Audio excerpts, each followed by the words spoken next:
ओम नमः शिवाय। नमस्कार दोस्तों, स्वागत है आप सभी का आपके अपने YouTube चैनल खुशहाल जिंदगी में।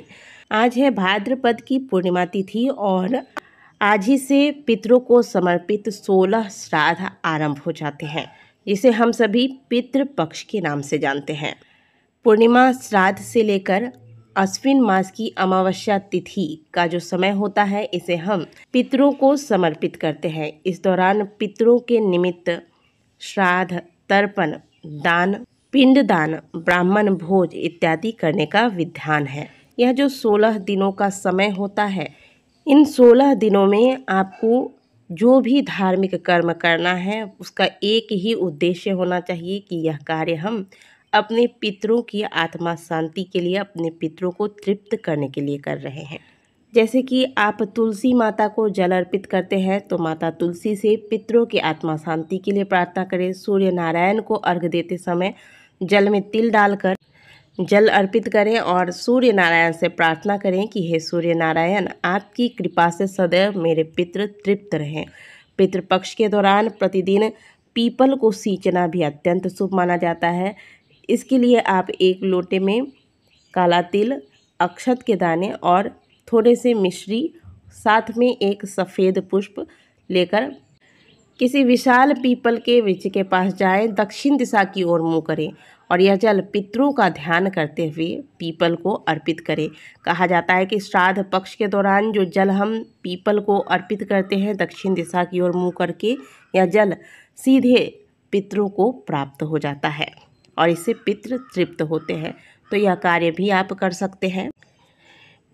पितृपक्ष के दौरान आपको कुछ कार्य हैं जो नहीं करने चाहिए, जैसे घर में कोई भी शुभ व मांगलिक कार्य नहीं करने चाहिए। किसी व्रत का यदि आप उद्यापन करना चाहते हैं तो वो नहीं करना चाहिए। बहुत से लोगों का ये भी सवाल रहता है कि पितृपक्ष पर भगवान की पूजा, जो हम नित्य की पूजा करते हैं, वो करें या नहीं करें, या फिर किसी धार्मिक स्थल पर जाकर पूजा पाठ करें या नहीं करें। तो आप प्रतिदिन की जो पूजा घर पे करते हैं वो भी पितृपक्ष पर कर सकते हैं। घर में यदि आप सत्यनारायण भगवान की कथा रखना चाहते हैं वो भी कर सकते हैं और किसी धार्मिक स्थल पर भी जा सकते हैं। आप एक बात समझ लीजिए कि पितृपक्ष सूतक नहीं है। पितृपक्ष अपने आप में बहुत ही पवित्र समय होता है और आपने देखा होगा कि पितृपक्ष में बहुत ही नियमों का पालन किया जाता है। खास करके खान पान का विशेष ध्यान रखा जाता है। इस दौरान भोजन बिल्कुल शुद्ध सात्विक होना चाहिए। पितृपक्ष वह समय होता है जब हम पितरों के प्रति अपनी अपनी श्रद्धा प्रकट करते हैं। पितृपक्ष पर यदि पितरों का ध्यान न किया जाए और परिजनों द्वारा पितरों के खातिर कोई भी धार्मिक कर्म नहीं किया जाए, तो ऐसे में पितृ दुखी होते हैं, पितरों का अपमान होता है और पितृलोक में जब पितृ वापस जाने लगते हैं तो जाते जाते अपने परिजनों को अभिशाप देकर जाते हैं और यही अभिशाप पितृ दोष के नाम से जाना जाता है। वहीं अगर आप पितरों को प्रसन्न करने के लिए पितृपक्ष में प्रयास करते हैं, पितरों के निमित्त श्राद्ध, तर्पण, पिंडदान, ब्राह्मण भोज इत्यादि कराते हैं, अपनी श्रद्धा अनुसार जितना हो सके पितृपक्ष में पितरों के निमित्त कर्म करना चाहिए। ऐसा करने से पितृ जाते जाते अपने परिजनों को आशीर्वाद देकर जाते हैं और पितरों के आशीर्वाद से ऐसा परिवार हमेशा उन्नति करता है। कहा जाता है कि यदि आपके पितृ आपसे रुष्ट हैं, फिर आप चाहे जितना भी पूजा पाठ करें, उस पूजा पाठ का भी आपको पूर्ण फल प्राप्त नहीं हो पाता है। यही वजह है कि आपने कई लोगों को कहते सुना होगा या आपके साथ स्वयं भी ऐसा हुआ होगा, जब आपको लगता होगा कि इतना पूजा पाठ करने के बाद भी घर में, परिवार में शांति नहीं है, कलेश का माहौल होता है या फिर परिवार की उन्नति नहीं हो रही है, तो कई प्रकार की समस्याएं पितृ दोष लग जाने से हमें झेलनी पड़ती हैं। इसलिए आपको पितृपक्ष में हमेशा प्रयास करना चाहिए कि ऐसा कोई तो एक नियम अवश्य पालन करें जिससे पितृ हम पर प्रसन्न हो और पितरों की कृपा हम पर और पूरे परिवार पर बनी रहे। इसलिए आज एक बहुत ही सुंदर सा उपाय आपके साथ शेयर करने वाली हूँ, जिसे परिवार का कोई एक सदस्य भी यदि करे तो इसका फल पूरे परिवार को प्राप्त हो जाता है। प्रयास कीजिएगा कि इस उपाय को इस पितृपक्ष में अवश्य कर पाएँ आप, और यह उपाय घर का जो मुख्य सदस्य है उसके हाथों से यदि हो तो और भी उत्तम है। प्रतिदिन शाम के समय आप अपने घर के मंदिर पर और घर के मुख्य द्वार पर साथ में तुलसी माता के समक्ष एक दीपक तो अवश्य लगाते होंगे। तो बिल्कुल आपको कहीं और नहीं जाना है, एक दीपक आपको प्रतिदिन श्राद्ध पक्ष के दौरान लगाना है। क्या करना है, एक मिट्टी का दीपक ले लीजिएगा और हाँ, प्रतिदिन आपको एक नए दीपक की आवश्यकता होगी। अगर आप प्रतिदिन मिट्टी का नया दीपक नहीं ले सकते हैं तो आप आटे का भी दीपक बना सकते हैं। अब इसमें आपको क्रॉस की बाती लगानी है, यानी कि एक बाती आप जैसे स्क्रीन पर देख रहे हैं इस तरीके से होगा और एक बाती इस तरीके से होगा।